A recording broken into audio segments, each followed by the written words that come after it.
It has been a terrifying weekend in Ukraine, not just in the eastern oblasts, where Russia now claims to have seized more territory than at any time since its invasion in February 2022.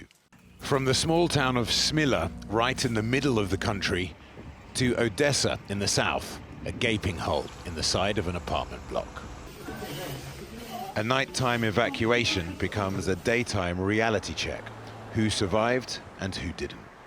Перше за все, це те, що ми живі, тому що у нас загинула родина, і це дуже болісно втрачати людей.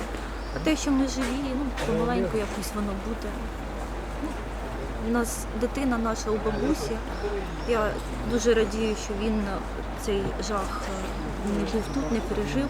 According to Ukraine's President Volodymyr Zelenskyy, last week alone, Russia fired over 1,000 drones and 1,000 glide bombs.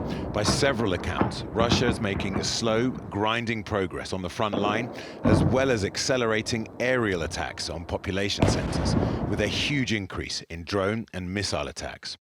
Russia's war of attrition is also a strategic battle to deplete resources and disrupt Ukrainian supplies. The Russian Ministry of Defense said it's targeting Ukrainian military storage sites and ammunition depots. And at the center of the current propaganda war, Luhansk, the first entire region that Russia claims to have under complete control since its full-scale invasion of 2022. Russian-backed separatists have been fighting here for over a decade. And scenes like this from way back in 2014 of children climbing on Russian tanks play well on Russian domestic television. Luhansk is one of the four regions, alongside Donetsk, Zaporizhzhya and Kherson, which the Kremlin claims to have annexed in September 2022. Around 70% of the Donetsk, Zaporizhzhya and Kherson areas are now under Russian control. Fragments of Kharkiv and Sumy are also occupied by Russian forces, while Russia's nightly bombardments elsewhere are only getting more intense. So how to square the nightly dash for cover, the metro in Kyiv, one of the few places that offer some kind of safety, with the Kremlin claiming that Russia does want another round of peace talks? Words dismissed by Keith Kellogg, the US-Ukraine envoy, as Orwellian. Russia, he said, cannot continue to stall for time while it bombs civilian targets in Ukraine. But Vladimir Putin says NATO is the aggressor for agreeing to increase defense spending.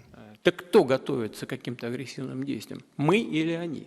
Мы, да, хотим завершить специальную военную операцию с нужным нам результатом. Конечно. Но на это все и рассчитывается у нас. Именно под это, а не под агрессивные планы в отношении Европы. Volodymyr Zelenskyy hopes more military equipment from Europe will provide certainty, with the US under Donald Trump proving unpredictable. He's all dressed up today.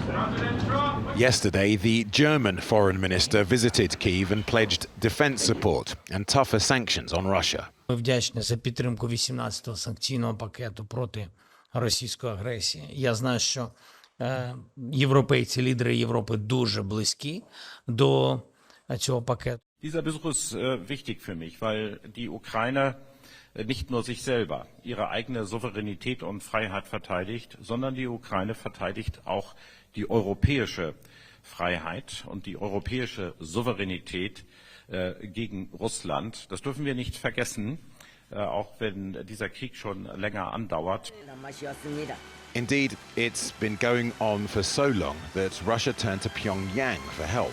Kim Jong-un seen draping a North Korean flag over repatriated coffins this weekend. A Ukrainian drone strike this morning on what's thought to be a weapons factory in the Russian town of Izhevsk killed 3 people and injured dozens, 1,000 kilometers east of Moscow. As for the number of Russian soldiers who've died invading Ukraine, estimates range between 100,000 and 250,000. The overall civilian toll, the UN says tens of thousands have already been killed, the vast majority by Russian forces, but some by Ukrainian attempts to recover territory, like this attack in Donetsk, leaving 1 dead with several more hurt. Another huge issue for Kyiv and the optics of its fight back, whether it should begin to use landmines. Russia's deployed them heavily. The front line has become one of the most heavily contaminated areas in the world. Ukraine's considering pulling out of the Ottawa Treaty, banning their use, as are all the other countries bordering Russia except Norway. Finland, Poland, and the three ex-Soviet Baltic states, Estonia, Latvia, and Lithuania, all feel threatened by Putin's expansionist Russia. Joining us to dig into what's been happening in Ukraine in a bit more detail is Alina Frolova, who is the deputy chairperson of the Center for Defense Strategies and the former deputy defense minister. Thank you for finding time to speak to us. What is your understanding of Russia's intensification of its attacks over the last few days and the status of the front line right now? Yeah, we do have some intensification, but that's not some kind of critical something which we didn't face before. As for me, and I can say the same about the front line, that this is just position in war when we have a few days of intensification. Then today it was more calm night. So it's just some kind of waves of the war which is going on the land and in air. And Russia claims that it is now in complete control of Luhansk. Is that accurate? You know that it was like a 2% left of the Luhansk region, which they cannot occupy. So again, this is about moving in and out like a front and back. And we don't have yet, except their claims, we don't have any approvals, no from Ukrainian side, no from other side. But actually its influence on the course of war, zero. So it's more of a symbolic statement. Yeah, they try to find some kind of victory to create a view or image of those who you cannot beat, and that's mainly works for Western partners trying to demonstrate that they are strong enough. In your view right now, what is going to change the dial? Because we have a number of things going on. We have this suggestion that the Kremlin is interested in a third round of peace talks. We have the German foreign minister in Kiev who is offering more military support to Ukraine. But how are we going to get out of this stasis? Well, Russia actually never was interested in peace talks. It was a period when they probably could do that, just prolong the time, postpone the time, and have more time to accumulate forces. Their request for negotiations is the same as it was in 2022. And if you don't have any space for negotiations, why to start it? And that's obviously proves that they have no interest in that. So I don't see any perspective for the peace talks which could be resultative. This is really obviously the war which will continue in this or that intensity. And that is why, and with the withdrawal of United States from European security issues, the Europe, United Kingdom, Turkey became a key player. So actually what we need to do, all of us, this is to increase the Ukrainian capability to hold the line and to in some kind of midterm perspective to have a prevalence at least in neutralization Russian attempts to attack. So you see this as a military solution because there is no political space. Ukraine obviously doesn't want to offer any territory as part of a deal, and Russia appears to have dug its heels in and is citing this idea that large parts of Ukraine should be Russian. The issue is not in the territories. I mean that Russia had before 2022 actual control over the Crimea and part of Donetsk and Luhansk. They're still going on. They claim the territories which they even not control now as their desired territories. So that's they will stop on some territories. Even if we could potentially propose them, it won't stop the war. But this is part of the problem, isn't it? Because it's any amount of European military assistance, it's going to take a while for that equipment and those capabilities to materialize. Yes and no, because we have quite a better situation than we have in 2022. Yes, we have now already not only claimed, but actual ongoing supplies.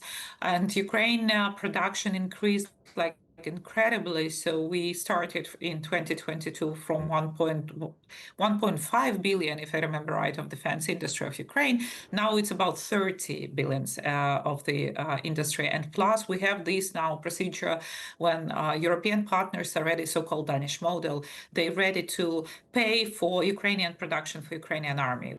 And drones and drone technologies is proving to be a very decisive factor in this conflict.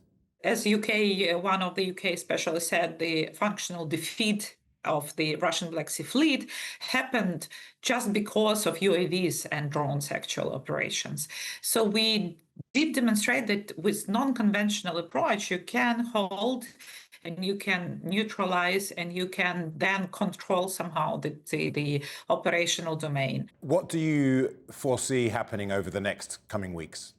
They will try on the land operations to press on some dimensions because they cannot control even the full front line because it's quite like a lonely biggest attempt or biggest concentration of power we see in Donbas region.